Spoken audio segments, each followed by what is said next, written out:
Yeah, for sure. Well, thank you for having us. Number one, we really appreciate everything you guys do. It's great just how you showcase all our student athletes, all the local talent and all that.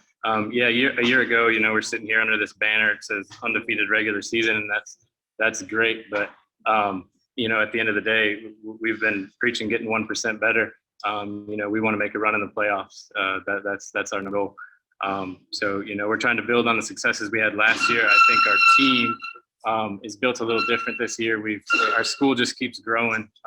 Building the new campus that we're moving into in a couple weeks. That's been huge. Our enrollment just keeps going up and up. It's attracted a ton of just great young men. And a lot of them are sitting behind me. I'm joined today with a bunch of our seniors and some of the underclassmen that kind of really have been and going above and beyond in the off-season workouts. So I'm going to introduce the guys from left to right. Sitting here in front, we got Aristotle Cummins. He'll be a senior, really explosive defensive tackle, big-time defensive lineman for us. In the gray hat, that's Taj Sanders. He's new to our school. We're really excited. He's an ESPN 300 receiver, awesome young man. Look forward to working with him. Next to him, we have Austin Perkins, a young man who just is an amazing lockdown corner, tremendous talent. We're really excited that he's a Bobcat. We have Taz Walker next to him. Just an absolute utility player, can play any position on the field, tremendously talented. RJ Payne is back again this year for his senior year, super explosive, just tremendous guy. I think he's gonna help us on offense and defense. Just an awesome talent. Next to him, we have Van Battles, just an absolute energy guy in everything he does. I mean, he plays running back, plays linebacker, flies around. I've never seen him have a bad day. He's tremendous, and one of our leaders as well. And then if I go back, number 21 behind us, he's been a staple of Munroe football for as long as I've been here. His brother graduated last year, Tyler Dickey, just an amazing talent off the edge, great defensive lineman, strong side, weak side, defensive end, doesn't matter. Just great ability and just an awesome young man. Next thing we have Wyatt Sullivan, who's committed to Western Kentucky. He played basketball last year, just an amazing young man as well. I'll tell you the next story in a second, but our quarterback's in the middle there, Josh Brown, huge arm talent, brilliant young man. We're looking for huge things. I think, he's kind of one of the cogs that's really going to make our offense go. Tremendously talented young man, and we kind of give him the keys and let him run the show. And then next to him is Amari Borden. He's another ESPN 300 guy. He's going to be a junior this year. Tremendous talent, amazing young man. It's funny because you sit here and we have, I don't know the professional way to say this. We have a lot of people that try to come to our school, and you have to be a great student first to come to Munroe. And we've been blessed that a lot of great student athletes have come to Munroe.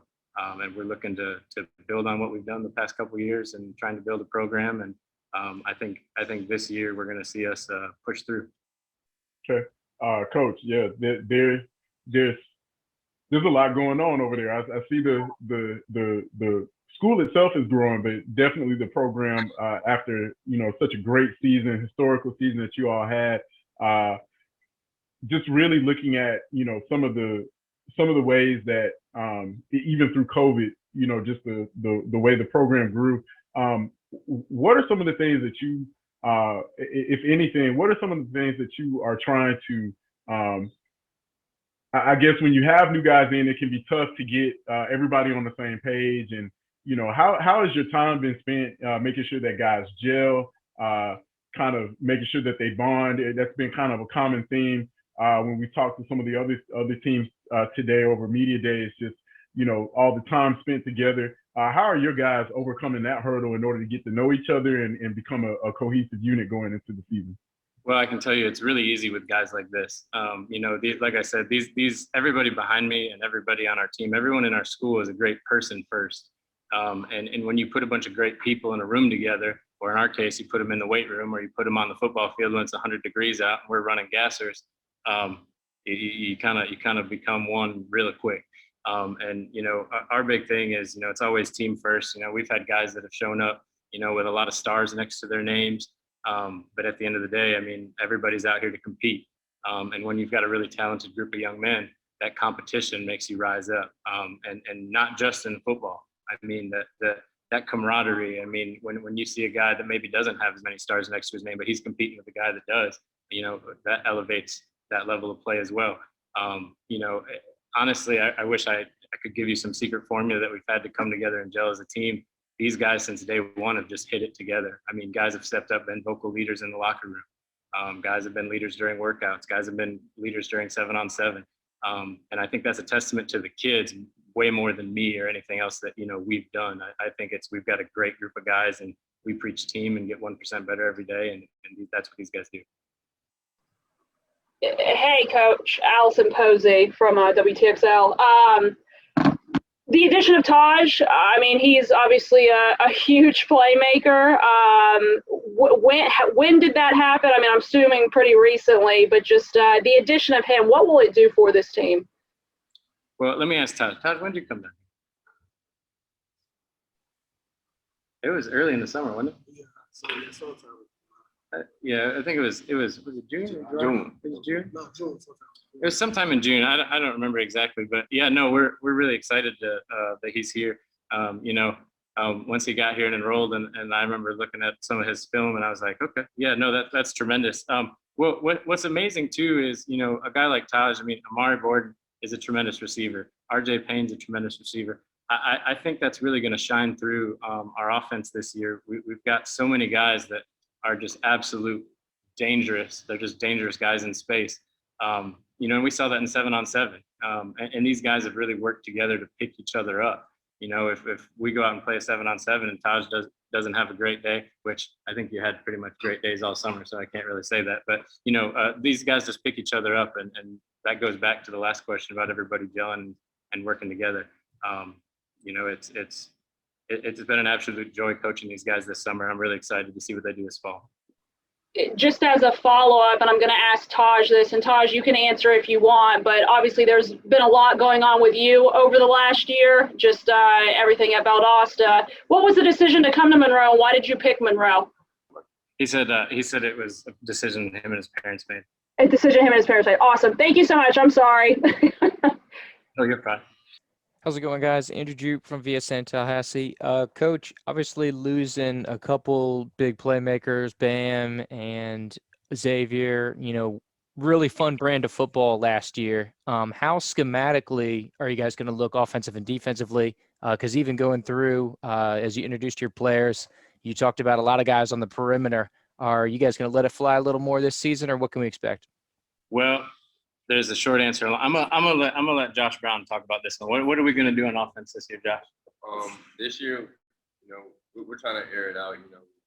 We believe in our guys on the outside, and we believe they can make plays. If we give them the ball, they can make stuff happen. And I can tell you too. I mean, we were built a little different last year. I mean, last year we had a bunch of running backs that were big bruiser type guys. And we played to that strength. I mean, we ran the ball a lot, and a lot of those guys graduated. I mean, Xavier's going to Bethune-Cookman and Bam's off to Weber. So, I mean, we lost a lot of really talented guys that were, big parts of our run game. And I think a lot of these guys that have come in, I mean, it was a spring and we looked around and said, yeah, we're going to have to throw the ball more. I mean, and we'd be doing these guys and ourselves a disservice not to try to get, the ball into space in our playmakers' hands. So, but yeah, it's going to be a little bit more wide open this year for sure. Very cool. Yeah, I guess schematically, are you guys still going to be playing at Corey Field? Does the new campus have the practice field ready to go? Where you guys kind of, like you said, a lot of moving parts going on? Yeah. It's been, it's been so great. We're really blessed. We are going to be playing our games at Corey Field this year while they build the stadium and all that. And then practicing, actually I have a meeting this week to find out if we're going to be practicing at the old campus or the new campus. So either way, we've got everything in place and we're ready to go. But yeah, we're excited. I mean, it's a really exciting time to be a Bobcat. And I know last one, Rickards recently got a blue turf. You made any questions to the athletic staff about potentially getting a nice bright red Bobcat turf going, or what's your thoughts there? Okay, so we were over there, but these guys can attest to it. We were over there playing 7-on-7 and we're walking around and that was exactly what we said. We got to have a red one of these. Like, this is beautiful. Yeah, no, they've got a tremendous facility, and we were blessed that they hosted us a couple times to get some work and just throw the ball around and do some 7-on-7. It was great, but yeah, I can't make any promises because that's way above my pay grade. But I think at the new campus, a really nice red turf field would look beautiful.